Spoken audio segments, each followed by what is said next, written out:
Olá, meu amigo, minha amiga, sejam bem-vindos a mais um Portal do José, iniciando a semana com muitos acontecimentos importantes, interessantes, que infelizmente os grandes veículos de comunicação não abordam. Mas nós vamos jogar luzes aqui sobre esses episódios para a gente entender melhor o que está acontecendo. E quantos de nós já não se viu na contingência de tentar avisar uma pessoa que a gente conhece, uma pessoa que a gente gosta, de que ela está em vias de sofrer um golpe, de cair num conto, de sofrer uma vigarice, para que ela não tenha uma desilusão um pouco mais à frente.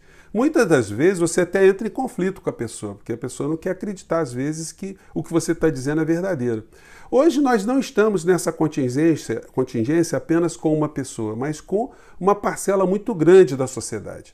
A gente fica tentando avisar essas pessoas que elas estão sendo vítimas de um engodo, de uma vigarice, de uma picaretagem, sobretudo pessoas que acreditam em alguns líderes políticos e líderes religiosos. Nós vamos aprofundar essas questões aqui hoje no nosso papo, que tem situações muito surpreendentes para muitas pessoas. Mas se você está chegando agora no nosso portal, convido você, antes de mais nada, a se inscrever, a conhecer os nossos outros vídeos, a compartilhá-lo se você achar bacana, a dar o seu joinha, porque isso faz a gente chegar a mais pessoas como você e a mandar as suas opiniões, os seus comentários para o nosso portal, porque aqui são sempre lidas e são sempre consideradas. Lembrando que nós entramos no ar sempre entre 17 e 17h30 e eu abro meia hora antes um chat para pegar as opiniões de vocês, as considerações e para que as pessoas do nosso portal interajam umas com as outras. Vamos seguir em frente.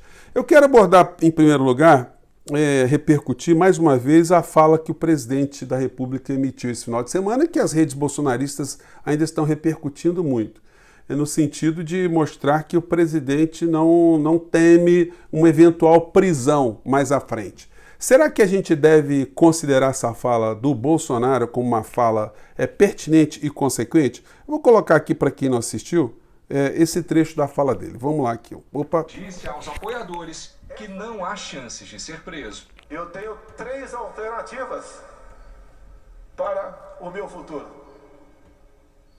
estar preso, ser morto ou a vitória.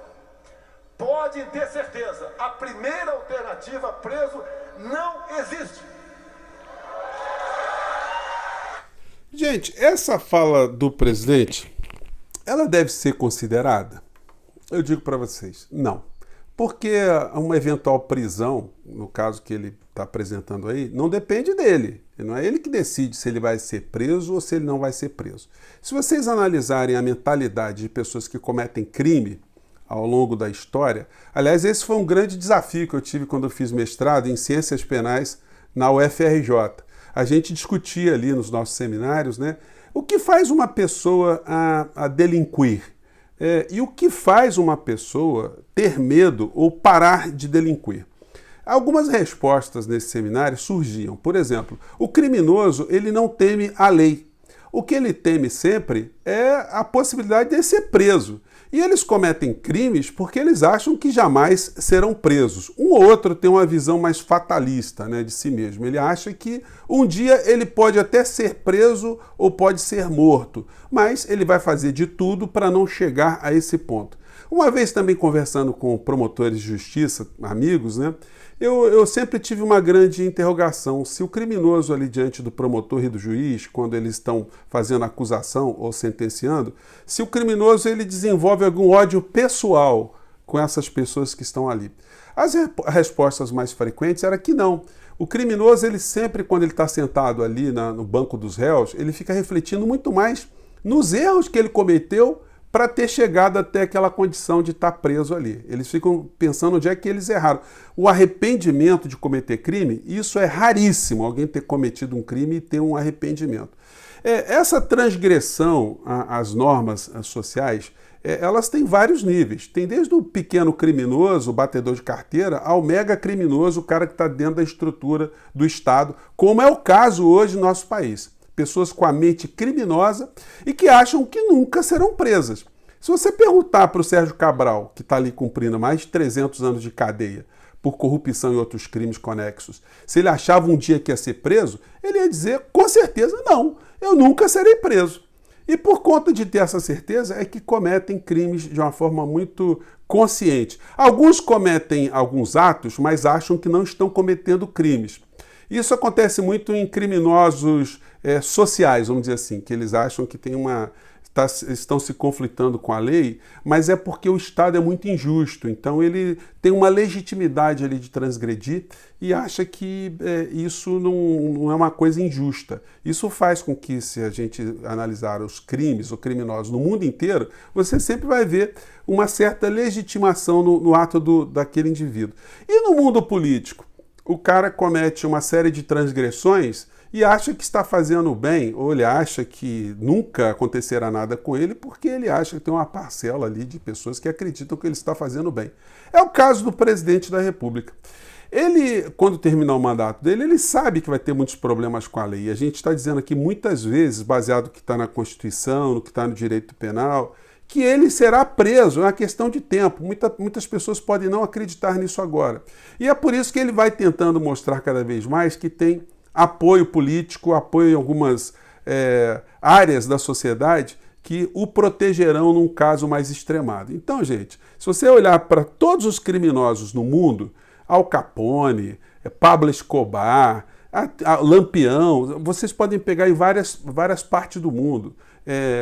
Mafiosos da Yakuza, no Japão, mafiosos na Rússia, essas pessoas acham que nunca são alcançadas, que elas nunca chegarão a uma situação mais dramática. E é por isso que muitas delas procuram alianças dentro do Estado. Quando elas entram numa situação de poder, aí elas acham que estão mais blindadas. E muitas pessoas no Brasil ascenderam com o bolsonarismo a essa condição de achar que não vai acontecer nada com elas.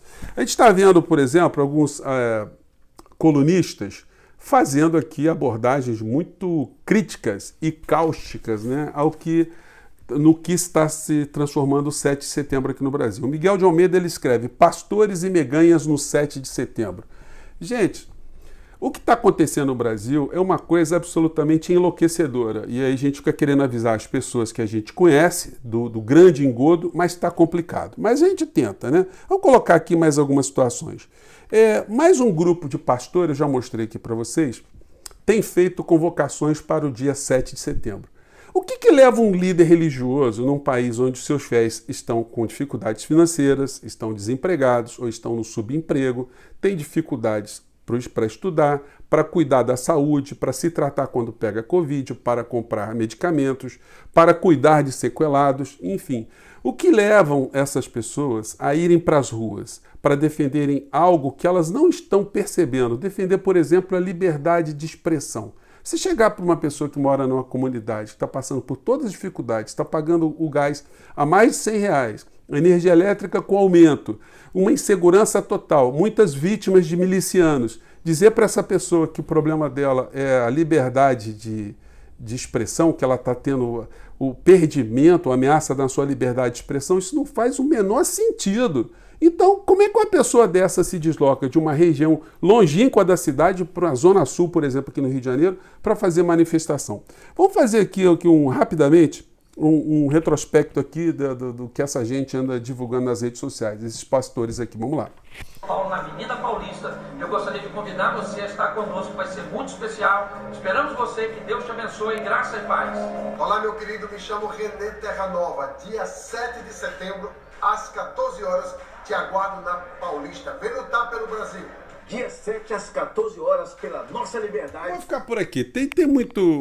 Os vídeos são longos e acabam ficando muito enfadonhos. E essa coisa meio misteriosa, né? Levar os fiéis para defender a liberdade de expressão. E o engraçado aqui no Rio de Janeiro, especificamente, um dos maiores agitadores dessa turma toda é o pastor Malafaia. O pastor Malafaia, ele é de uma igreja, e quando você olha os templos, são todos em regiões muito pobres, em regiões muito afastadas da zona sul do Rio de Janeiro. E as convocações são para que essas pessoas de Engenheiro Pedreira, Engenho da Rainha, Guerengue, Gramacho, Iguaba Grande, Inhoaíba, Irajá, Itaboraí, Itaperuna, Jacarepaguá, Jardim Bangu, Largo do Bicão, Lagomar, Macaé, Macaé 2, Macuco, Madureira, regiões afastadas da Zona Sul. Então, esse cidadão que mora em comunidade, que é uma pessoa humilde, que é um trabalhador, o cara vai pegar um ônibus, ou vai pagar um carro, ou vai pegar um Uber, ou vai abastecer a R$7 o litro de combustível para ir para Copacabana, a região com um dos maiores IDHs aqui do Brasil, numa região repleta de pessoas de classe média alta, pessoas com a pele boa, bem alimentadas, bem vestidas, e essas pessoas simples vão chegar ali para gritar que estão querendo liberdade de expressão. Qual é o sentido que tem numa situação como essa, gente? E quem está convocando? Aí vamos pegar aqui os convocadores, né?